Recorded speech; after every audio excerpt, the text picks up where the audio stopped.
Salam, hər vaxtınız xeyir olsun. Bugün sizinlə DİM test toplusundan tənəffüs sistemi mövzunun izahını paylaşacağım. Başlayaq birinci sualdan. Aşağıda göstərilənlərdən hansı düzgündür? Spirometrlə. Spirometr ağciyərlərin həyat tutumunu ölçən cihazdır. Bir də olacaq cavab A variantı. İkinci sualda deyir. Tənəffüs hərəkətlərinin dərinləşməsinin və tezləşməsinin səbəbi hansı variantda düzgün qeyd edilib?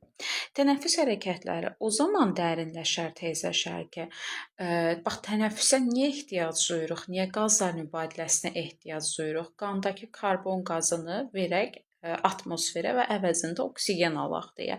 Əgər qanda karbon qazının qatılığı artarsa, bədənimiz bu karbon qazını çıxartmaq üçün daha tez-tez tənəffüs hərəkəti etməlidir. Baxın, bu baxımdan yanaşa bilərsiniz suala. Üçüncüdə soruşur, insan bədənində üzəri plevra qişası ilə örtülmüşdür. Ağciyərlərin üzəri birləşdirici toxumadan əmələ gəlmiş ağciyər plevrası ilə örtülüdür və döşboşluğunun daxili səthində də divaryanı plevra mövcuddur və iki plevranın arasında da hava olmur. Ağciyərin olacaq cavab burada. Dördüncü suala baxırıq. İnsanda venoz qanın arterial qana çevrilməsi baş verir.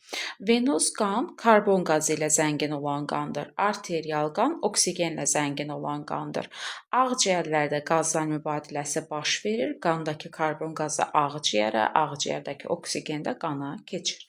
İnsanın tənəffüs sistemində cüt orqanlar hansıdır? Birincini götürəcəm. Ağciyərimiz cütdür çünki. Səs telləri bunlar da cütdür. İki tel var da bir-birinə sürtünən. Bronxlar da həmçinin cütdür. Sağ, sol bronx daxil olur ağciyərə, bronxollara şaxələnir. Nəfəs borusu təkdir, udlaq təkdir. Cavab olacaq 1, 2 və 3. 6-ya baxırıq. İnsanda səs yarığı bərabər tərəfli üçbucağa bənzər şəkildə olur. Baxın, bu şəkli yadda saxlayırıq. Burada iki səs telimizi fikirləşək. Baxın, sustuğumuz zaman budur. Yan-yana səs telləri bir-birindən uzaq durub. Danışmaq üçün bu səs telləri bir-birinə yaxınlaşıb sürtünməlidir ki, burada titrəyişdən səs yaransın. Rəqsi hərəkət, bu tellərin rəqsi hərəkəti nəticəsində səs yaransın. Məntiqlə belə yadınızda saxlayın. Onlar bir-birinə dəyməlidir ki, səs yaransın. Demək, sustuğumuz zaman bir-birindən uzaq və bərabər tərəfli üçbucağa bənzəyir. C variantı. Danışdığımız zaman yaxınlaşır, qışqırdıqda sürtünür. 7-yə baxırıq, yəni loru dildə başa salıram, yadda qalsın deyə. 7-yə baxırıq, qırtlağı bronxlarla birləşdirən orqan necə adlanır? Hava aparıcı yolları ardıcıl əzbərlədikdə bunu tapmaq olur. Burun boşluğu, burun udulaq, qırtlaq, traxeya və bronxlar. Gördünüz, qırtlaq, traxeya, bronxlar. Qırtlaq və bronxlar arasında traxeya, yəni nəfəs borusu mövcuddur.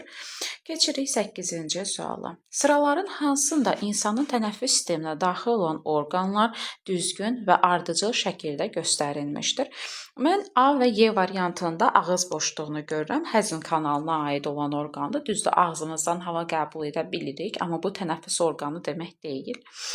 Və ardıcıllıq istədiyinə görə indi digər variantlar uyğun gəlir. Ardıcılığa baxmalıyıq. Burun boşluğu, burun udlaq, nəfəs borusu, sonra qırtlaq yazıb. Burun udlaqdan sonra qırtlaq gəlməli idi. Burun boşluğu, burun udlaq, qırtlaq, nəfəs borusu, bronxlar və ağciyərlər tamamilə doğrudur. Keçirik 9-a. Nəfəs borusu üçün doğru deyil.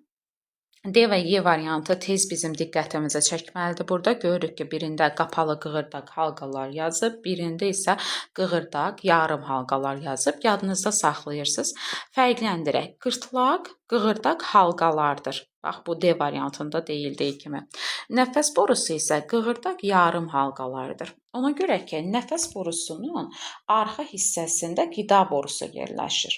Onun qabağı qığırdaqdır. Arxa divarı isə yumşaq birləşdirici toxumadan əmələ gəlib ki, qida borusuna söykənsin və orada qidanın hərəkətinə mane olmasın. Baxırıq 10-cu suala. Qan aşağıda göstərilənlərdən hansında, bir dəqiqə silək, dərslərdə üstündə işləyirik deyə. Aha. Qan aşağıda göstərilənlərin hansından keçdikdə öz tərkibində olan oksigenin maksimum miqdarını itirir? Qan oradan keçəndə oksigenini itirərkən hər hansısa bir orqanı, hər hansısa bir bədən hüceyrəsi qanla təmin etsin.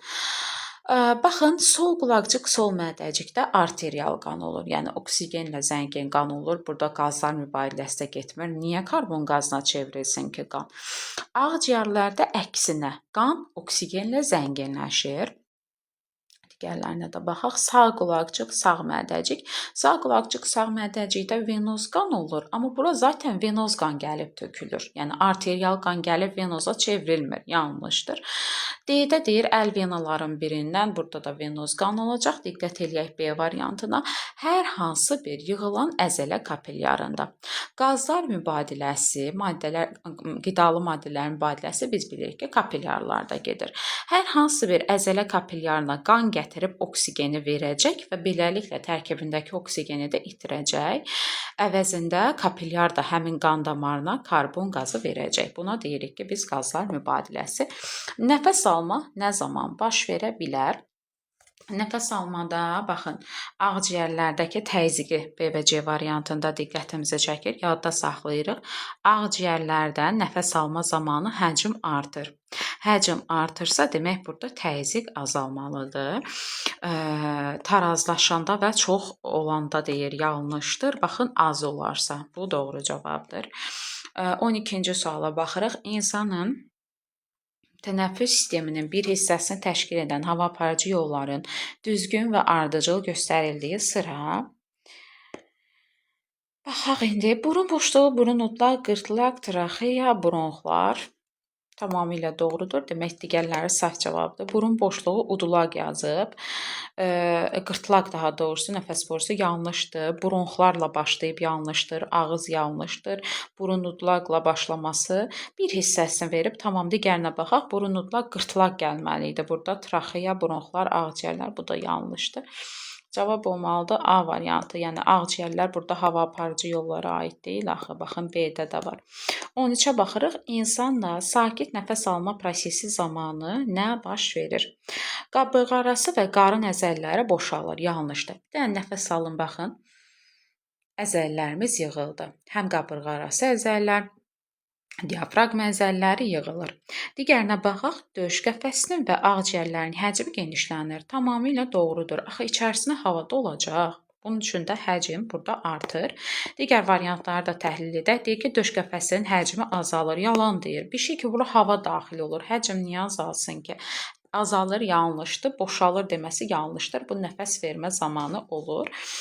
İnsanda ağciyər qovuqcuqlarının divarı hansı toxumadan əmələ gəlmişdir? Tək qatlı epiteli toxumasından təşkil olunmuşdur.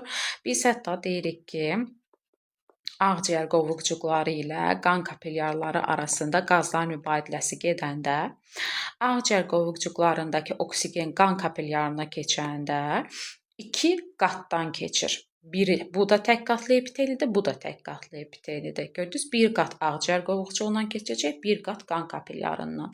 Növ soruşduqda isə bir növ deyirik. Çünki hər ikisi tək qatlı epitelidir. Cavab ona görə oldu D variantı. 15-ə baxırıq. Ağciyər plevrası hansı toxumadan əmələ gəlmişdir? Birləşdirici toxumadan. Hansı nəfəs borusu üçün doğru deyil? Gəlin baxaq. Qırtlaqdan sonra yerləşir. Gəlin sayaq. Burun boşluğu, burunlaq, qırtlaq, traxeya. Yəni qırtlaqdan sonra gəlir. Doğrudur. Döş boşluğunda yerləşmir. Yanlışdır. Elə döş boşluğunda yerləşir. Bronxlardan əvvəl yerləşir. Burun boşluğu, burunlaq, qırtlaq, traxeya. Sonra da gəlir bronxlar, doğrudur. Hava aparıcı yollara aiddir, tamamilə doğrudur. Yanlış zaten bu idi, bizdən yanlış istəyir. Y-yə də baxaq, qırda yarım halqalardan ibarətdir, bu da düzgündür. Bayaq bunu izah elədim. Döş boşluğunda yerləşmir deməsi yanlışdır, yerləşir burada. İnsan qanında karbon qazının miqdarının çoxalması hansının, bir dəqiqə üstündə yazdığımızı silək.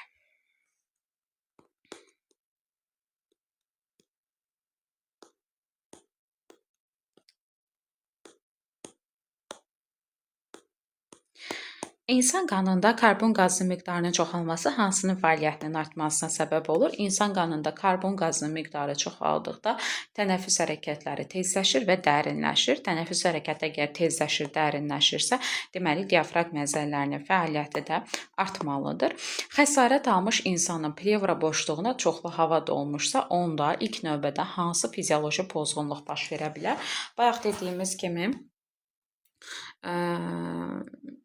deməli iki o plevra arasına biz plevra boşluğu dedik. Burada plevra mayesi olur. Burada hava olmamalıdır. Havanın olması təbii ki boğulmaya, təngnəfəsliyə səbəb olacaq. 19-cu sualda buna oxşardır. Soruşur ki, əgər xəsarət almış insanın plevra boşluğunun hermetikliyi pozularsa, o bilavasitə hansı səbəbdən ölə bilər? Yenə hava çatışmazlığından, boğulmadan. 20-ci suala baxaq. Bunlardan hansı oksigenin insan orqanizmində hərəkət istiqamətini düzgün əks etdirmir? Gəlin A variantından başlayaq təhlil etməyə. Toxuma mayesi ilə hüceyrəyə. Bax, belə bir ardıcıllıq yazdım sizə. Qan, hüceyrə.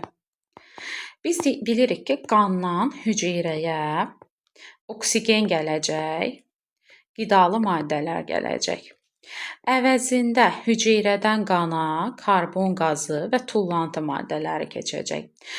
Və hüceyrə əhatə olunub toxuma mayesi ilə, yəni qandan toxuma mayesinə, toxuma mayesindən hüceyrəyə keçəcək. Loru-da başa salıram.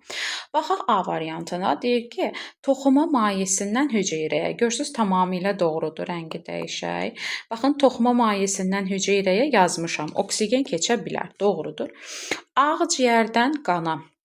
Ağciyər qovuqcuqlarımızda, alveollarda olan oksigen keçir qan kapillarına. Tamamilə doğrudur.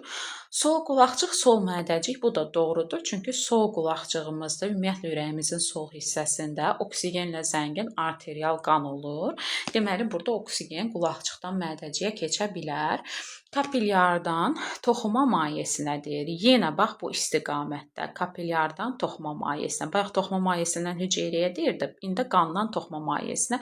Yenə biz oksigen yazmışıq. Doğrudur. Toxuma mayesindən qana isə baxın buradan bura əksinə yazdığımız kimi karbon qazı keçə bilər.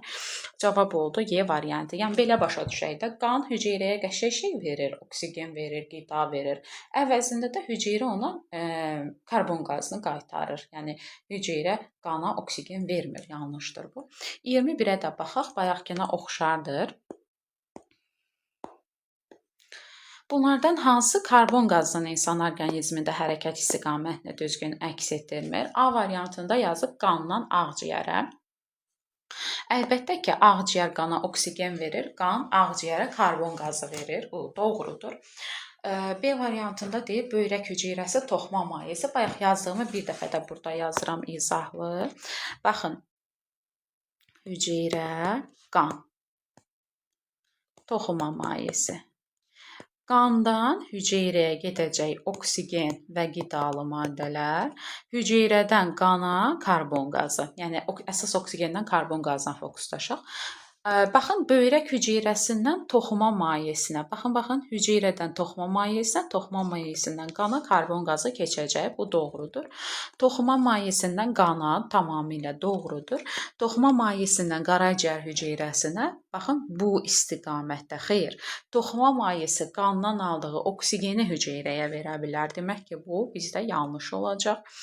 22-yə də baxaq, hansı qrafiklər insanda ağciyərlərdə qazlar mübadiləsi zamanı alveollarda atmosfer havasının tərkibinin dəyişməsini düzgün əks etdirir. Deyirik ki, aldığımız havada, nəfəs aldığımız havada 78.3 var azot, verdiyimiz havada isə 78.7. Arada çox cüzi, yəni 0 tam neçəsə fərq var, 0,4% fərq var. Yazaq bunu rəqəmlə də. 78.3 aldığımızda 78.7 verdiyimizdə və bu qrafiklə ifadə etməyimizi istəsə bir balaca artması deməkdir. Baxaq, belə bir qrafik harda verilib. Aha, tamamilə doğru C variantı.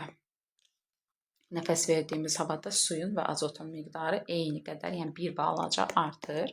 Keçək 23-ə. Sağ ağciyəri neçə paydan ibarətdir? 23 rəqəmindən yadda saxlayın da və yaxud 1, 2, 3 kimi. Sol 2, sağ 3. 2 sonra 3 gəlir də. Bu soldadır, bu sağdadır. Sol ağciyər 2 paylıdır, sağ ağciyər 3 paylıdır. Səs telləri olan orqan harada yerləşir? Səs tellərimiz yerləşir qırtlaqda və qırtlaqdakı ardıcıllığı yazaq. Burun boşluğu, burun udulaq, qırtlaq, traxeya. Qırtlaq burun udulaqla traxeya, yəni nəfəs borusu arasında yerləşir. Cavab ona görə oldu C variantı. 25-ə baxırıq. İnsanda hava aparıcı yolların başlanğıc və son orqanı hansıdır? Burada son orqan olaraq ağciyər verib. Yanlışdır tamamilə. Birinci onu silək. Çünki ağciyər hava aparıcı yollara aid deyil. Həmçinin alveol da ağciyərin içindədir. Onlar hava aparıcı yollar deyil. 25-ə baxıram. Digər variantlara baxıram daha doğrusu. Burun boşluğu, burun udlaq, qırtlaq, nəfəs borusu, bronxlar və salam. Bu hava aparıcı yolların sonuncusudur. Bronx yollar artıq ağciyərlərin belə deyək də içərisindədir. Bronxlarla bitir. Burada baxın yazıb burun udlaqla başlayır. Yanlışdır. Baxırıq 26-cı suala. Aşağıdakı şəkildə hansı rəqəmlə göstərilmiş əzələvi orqan qabırğa arası əzələlərlə birlikdə nəfəs alma və nəfəs vermə prosesində iştirak edir. Tənəffüsdə iştirak edən əzələlərimiz qabırğa arası əzələlər və diafraqma əzələləridir. Diafraqma isə döş boşluğu ilə qarın boşluğunu ayıran əzələli bir orqandır. Baxın, budur. Nəfəs alma zamanı da yastılaşıb bu şəkildə olur. 27-yə baxırıq. İnsanda səs tellərinin vəziyyətini müəyyən edin. Görürsünüz, burada aralıdır bir-birindən. Bir-birinə sürtünmür. Demək, burada səs yarana bilməz. Səs telləri bir-birinə sürtünməlidir ki, rəqsi hərəkət nəticəsində səs yaransın. Burada biraz yaxınlaşıb. Demək, burada danışır, daha doğrusu pıçıldayır. Buna danışmaq deyə bilərik. B. Bu isə sustuqda A. 1 də C, 2 də A, 3 isə B variantı. Cavab oldu Y.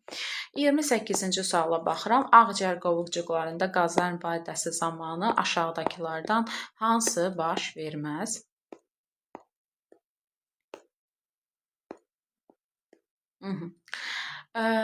Gəlin burada alveolu təsəvvür edək. Burada da qan kapilyarını.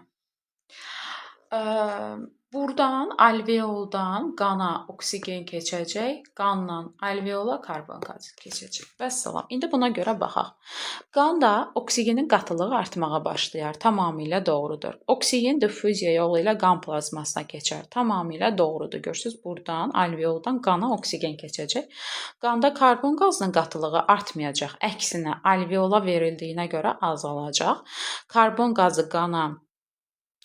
qazı ağciyər qovuqçuqlarına keçəcək. Bu da doğrudur. Görürsünüz, qandan keçər ağciyər qovuqçuğuna, yəni alveollara. Venoz qan arterial qana çevrilər. Bəli, venoz qan karbon qazı ilə zəngin olan qandır, çevrilər oksigenlə zəngin olan qana. 29-a baxırıq. İnsan da tənəffüs zamanı 6000 sm3 hava udubsa, bu zaman onun toxumaları tərəfindən nə qədər oksigen istifadə olunub. Ekranı bölək, bu tipdə məsələ izahını deyim sizə.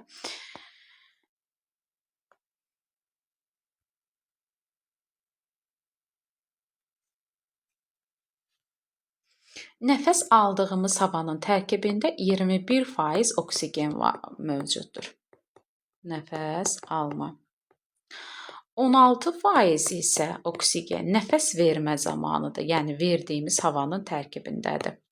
21% ağciyərlərimizə daxil olur, 16% xaric olur. Gəlin bir də məntiqlə fikirləşək. Bəs bu yerdə qalan 5%? Həmən bu 5% isə alveolumuzdan qana keçən, yəni toxumalarımız tərəfindən mənimsənilən qan kapilyarlarına keçən oksigendir. İndi əgər 6000 sm3 hava udubsa, bunun 5% toxumalar tərəfindən mənimsəniləcək. İxtisar getdikdə qalır 300. Cavab olacaq Y variantı. 30-cu suala baxırıq. İnsanın udduğu havanın miqdarı 3000 sm³ olubsa, bu zaman onun udduğu və buraxdığı havanın tərkibində təqribən neçə sm³ oksigen olmuşdur? Yenə oksigeni soruşur. 21% aldığındadır, 16% də verdiyində. Nəfəs aldığı havanı veribsə, yəni udduğu havanı veribsə, bu zaten onun buraxdığı hava deməkdir. Bura 3000 alıbsa, 3000 havanı da buraxacaq. Hesablayanda da sadəcə faizə vururuq. Udduğu oksigeni hesablayanda 3000-in 21%-ni tapıram. Cavab olur 630. Nəfəs buraxdığı havadakı oksigeni tapanda da 3000-in 16%-ni tapıram. Cavab olur 480. Cavab oldu burada A variantı. 31-ci suala baxıram. Baxın, bayaqki sualın fərqli bir variantı. Yenə 3000 sm³ hava udub. Tamam. Ağciyər kapilyarlarına neçə sm³ oksigen keçmişdir? Ağciyərinə daxil olanı soruşmur. 21% ilə hesablamamalısınız. Ağciyərə 21% oksigen daxil oldu. Tamam. Axı onun 16%-i çıxdı təzədən çölə. 5% onun ağciyər kapilyarlarına keçəndir. Bu sözü qeyd eləyə bilərsiniz. Ağciyər kapilyarlarına keçən oksigen 5%, toxumalar tərəfindən mənimsənilən oksigen 5%. Hardan tapdığımızda dedik, 21%-dən 16%-i çıxırıq, cavab olur 5. İndi siz burada 3000-in 5%-ni tapmalısınız. Bərabərdir 150-yə. C variantı. Temperatur və insanda nəfəs alma zamanı udduğu havanın temperaturu 20 Selsi dərəcə, rütubətliliyi isə 10% olmuşdursa, bu göstəricilər nəfəs vermə zamanı necə dəyişər? Nəfəs aldığımız hava bədənimizdə temperaturu da artır, nəmliyi də artır, yəni rütubəti də artır. Hər ikisi artacaq. 33-cü suala baxırıq. İnsanda normal halda ağciyərlərin həcminin döş boşluğunun həcmindən asılılığı hansı qrafikdə düzgün əks etdirilmişdir? Baxın bir dənə məntiqlə. Ağciyərimiz döş boşluğumuzun içərisindədir də. Ağciyər böyüyürsə, bu döş boşluğunu da genişləndirəcək. Yəni tamamilə düz mütənasib asılıdır. 34-cü suala baxırıq. Soruşur ki, sakit halda tənəffüs zamanı toxumalar tərəfindən 4,75 litr oksigen mənimsənilmişdir. Bu müddətdə insan neçə tənəffüs hərəkəti etmişdir? Bir dəqiqə ekranı bölüm. Mən izah şəklində paylaşaq.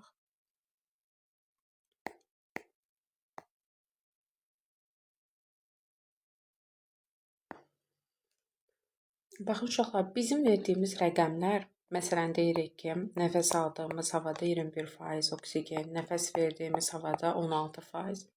Bunların hamısı bir tənəffüs hərəkətinə aid olan rəqəmlərdir. Məsələn, yazaq, bir tənəffüs hərəkətində 5%, yəni 5 vurulsun 5 faizi sm³ çevirəndə həmişə 5-ə vurmaq lazımdır. Bu 5% də hardan gəldi? 21% nəfəs aldığımız, 16% nəfəs verdiyimiz havadadır. Yerdə qalan 5% oksigen, baxın, toxumalar tərəfindən mənimsənilir. Ağciyər alveollarından keçir kapilyarlara və toxumalar tərəfindən mənimsənilir. Bir tənəffüs hərəkətində 25 sm³ oksigen mənimsənilirsə, X tənəffüs hərəkətində 4,75 litr, bunu da 1000-ə vuracağıq. İndi gəlin hesablama eləyək. Böl 25.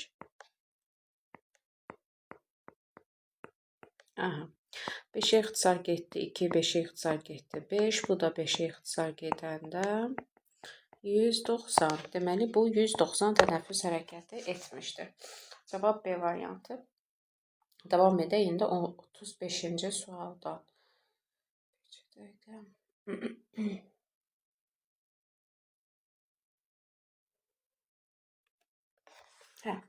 Deyir ki, insanın udduğu havanın miqdarı 6000 sm³ olmuşsa, bu zaman onun udduğu və buraxdığı havanın tərkibində nə qədər oksigen olmuşdur? Udduğumuz havanın tərkibində 21%, buraxdığımız havanın tərkibində 16% oksigen var. Bizə udduğumuz havanı verib, buraxdığımız havada zaten udduğumuz havaya bərabərdir. Yazaq, udduğu havanın 21%, buraxdığı havanın 16%. Bir dəfə 6000-in 21%-ni tapacağıq. Bir dəfə də 6000-in 16%-ni. Yəni bu buraxdığımız havaya aid olan hesablamadır. 960. 1260 və 960 cavab B variantı. Davam edək 36-cı suala. Əgər normal şəraitdə insan tərəfindən maksimum 3200 sm³ karbon qazı xaric olunmuşdursa və ürək sikli 1 saniyə çəkibsə, bu zaman onun nəbz vurğularının sayı neçə olar? Ürək siklinin düsturuna gəlin yazaq. Ürək sikli bərabərdir T, yəni zaman bölünsün nəbz vurğularının sayı. Ürək siklinin müddəti bərabərdir T bölünsün nəbz vurğularının sayı. Mənə ürək siklinin müddətini 1 saniyə verib özü. Nəbz vurğularının sayını soruşur, x-dir. Mən T-ni bilsəm, onu 1 saniyə bölməklə nəbz vurğularının sayını tapa bilərəm. T-ni də, yəni zamanı da hardan tapacam? Verilən bu 3200 sm³ karbon qazından. Deməli, insan bir tənəffüs hərəkətində 4%, yəni santimetr kublu ifadə etdikdə 20 sm³ karbon qazı xaric edir. X tənəffüs hərəkətində 3200 sm³. X bərabərdir 3200-ü 20-yə bölürük. Cavab oldu 160. 160 tənəffüs hərəkəti. İndi gəlin tapaq görək bu 160 tənəffüs hərəkətini nə qədər zamanda edib? 1 dəqiqədə 16 tənəffüs hərəkəti, x dəqiqədə isə 160 tənəffüs hərəkəti edər. Deməli, bu 160 tənəffüs hərəkətini 10 dəqiqədə edib. 10 dəqiqəni təbii ki, saniyə, yəni 600 saniyəyə çevirəcəyik. T-nin yerində yazdıq 600. 600 bölünsün nəbz vurğularının sayı bərabərdir 1-ə. Deməli, bunda 600 nəbz vurğusu olub. Cavab oldu yenə B variantı.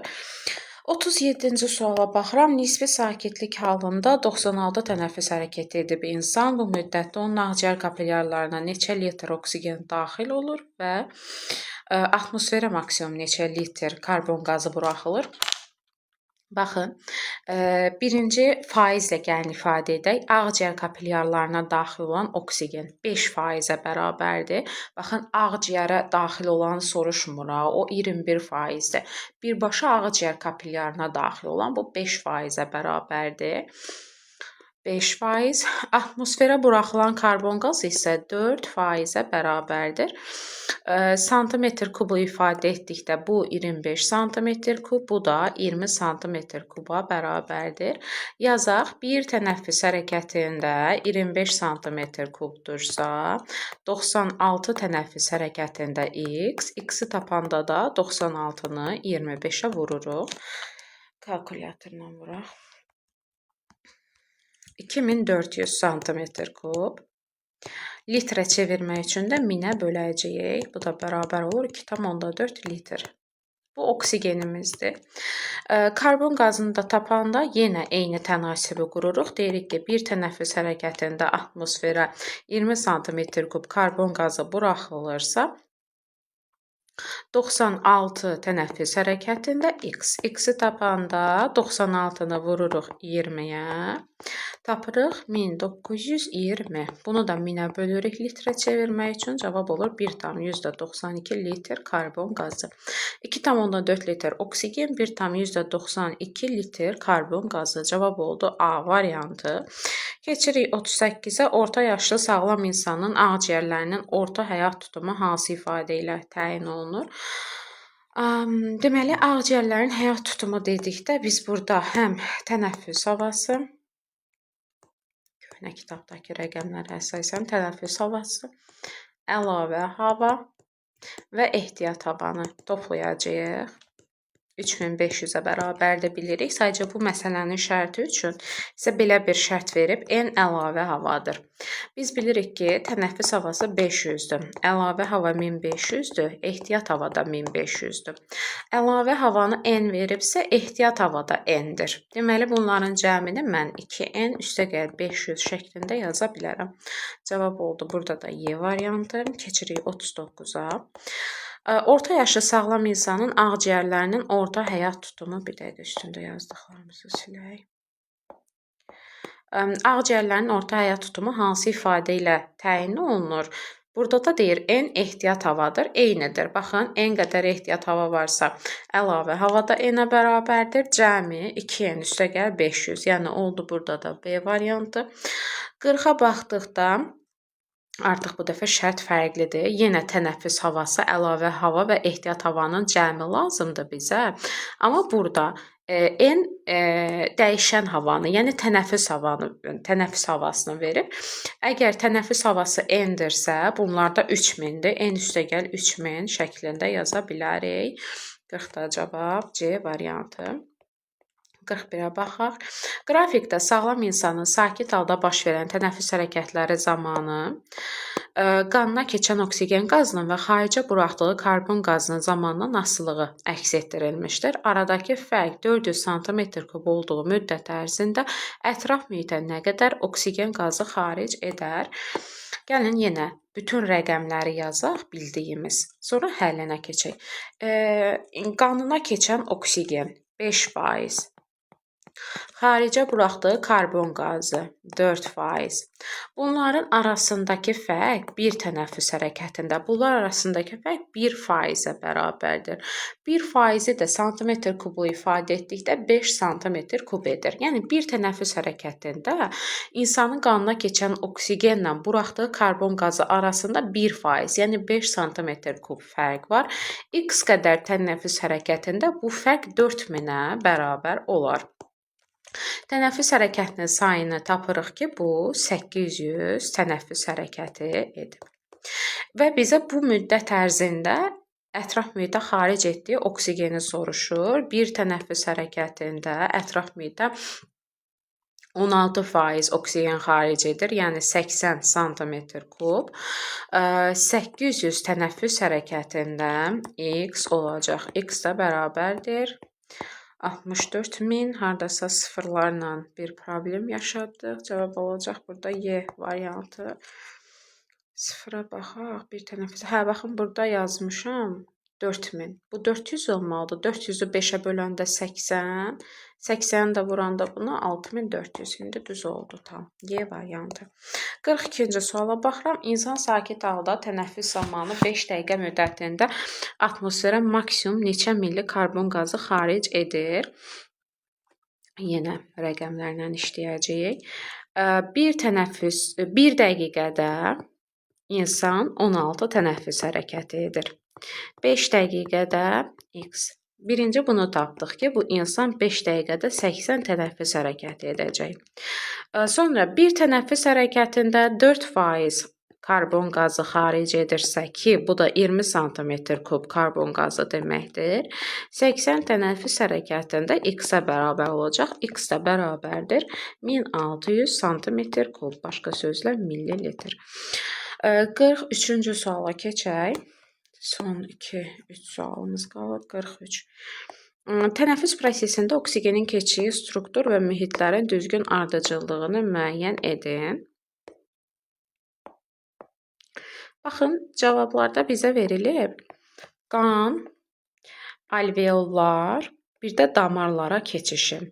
Bax, oksigen hardan gəlir? Havadan birinci daxil olur insan orqanizminə. Hava aparıcı yollarla gəldi ağciyərlərə. Ağciyərlərin sonundakı hava qovuqcuqlarına, yəni alveollara. Burada alveolumuzu çəksək, burada da qan kapillyarımızı çəksək. Bu oksigen bura gəldikcə, bax bu alveolun boşluğudur da. Birinci alveolun boşluğundan keçməlidir, sonra gəlib divarından keçməlidir. Yəni birinci boşluq, sonra divar. Yazaq 3, sonra 4. qana daxil olacaq oksigen burada diffuziya yolu ilə. Qana daxil olmaq üçün də kapilyarın divarından keçməlidir. Hansı kapilyarın divarından? Təbii ki, kiçik qan dövranı kapilyarından. Çünki ağciyərlərdə qazlar mübadiləsi kiçik qan dövranı zamanı baş verir. İndi burada bu kapilyarın divarından keçəcək qanın içərisinə. Deməli 5, sonra 1.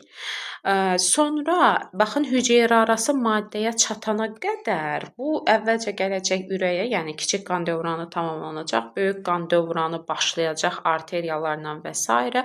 Gələcək hər hansısa bir orqanda qazlar mübadiləsi baş verəndə böyük qan dövranı kapilyarı divarından keçəcək hüceyrəarası mayeyə, hüceyrəyə.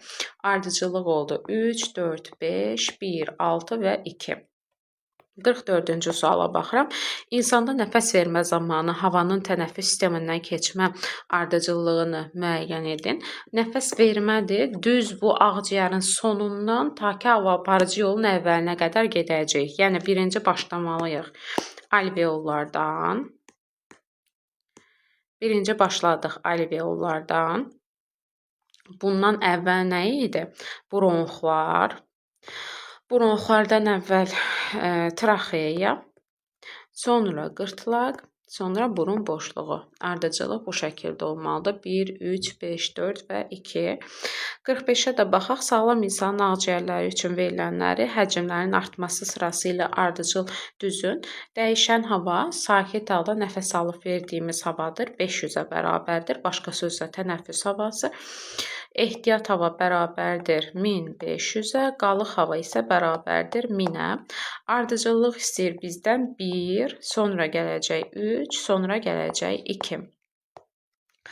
Vəssalam, ümid edirəm sizin üçün faydalı olar. Videonu bəyənməyi, rəy yazmağı və dostlarınızla bölüşməyi unutmayın.